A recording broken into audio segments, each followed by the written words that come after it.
पीयूष जी, आपका न्यूज़ 18 के इस स्पेशल शो में बहुत स्वागत। आप यहाँ हमारे स्टूडियो में आए, आपका बहुत बहुत धन्यवाद। नमस्कार, थैंक यू। चुनाव गर्मी में है, तीन राउंड हो चुके हैं। आपका चुनाव 20 मई को है। पहला सवाल, आप पहली बार चुनावी मैदान में उतरे हैं, कैसा लग रहा है आपको? बहुत आनंद आ रहा है। मैं माननीय प्रधानमंत्री नरेंद्र मोदी जी का कृतज्ञ हूँ कि अब 40 साल राजनीतिक क्षेत्र में काम करने के बाद मुझे ये मौका मिला कि मैं लोगों की अदालत में जा सकूं, जनता के बीच जाके उनके दुख सुख को महसूस कर सकूं ऑन द ग्राउंड। और एक प्रकार से 40 सालों में कई चुनाव देखे, कई चुनावों की रणनीति बनाई, कई चुनावों में दूसरों के लिए काम किया। यहाँ तक कि मैंने माननीय लाल कृष्ण आडवाणी जी का पहला चुनाव जी 1989 में, वो पहली बार लोकसभा का चुनाव लड़े और उसके पहले कभी कोई चुनाव नहीं लड़े थे जी। और लगभग हमारी उम्र भी सेम है। ही मस्ट हैव बीन 62 साल के थे तब। जी। पर अपने आप जब व्यक्ति उम्मीदवार होता है जी तो एक अलग ही स्वाद भी है, एंग्जाइटीज भी होती है जी।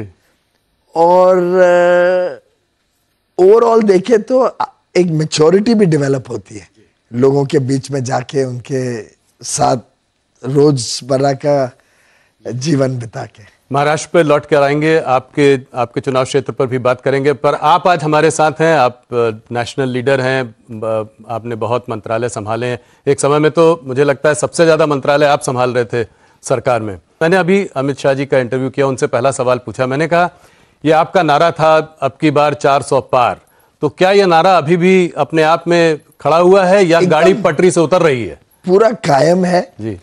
और जब आप जमीन पर उतरते हो, जब आप लोगों के बीच जाते हो, उनका प्रतिसाय, उनका रिएक्शन, और पॉलिटिकल लीडर्स समझ लेते हैं ऑडियंस के रिएक्शन से कि क्या रिस्पांस मिल रहा है, स्पीच के दौरान क्या रिस्पांस है, विषय के दौरान क्या रिस्पांस है।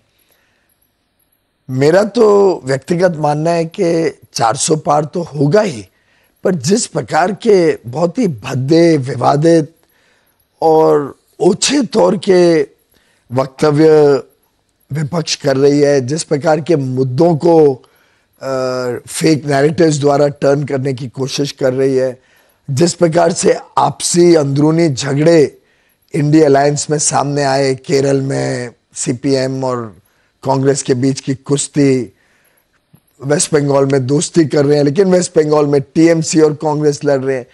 तो ये जो पूरा विपक्ष ने अपने आप को एक्सपोज कर दिया है एक बड़े कमजोर विपक्ष के रूप में, ना उनके पास कोई नेता है, ना कोई नेतृत्व है, ना कोई नीति है, ना कोई नियत है देश के प्रति कैसे वो सद्भावना से और संवेदनशीलता से काम करेंगे।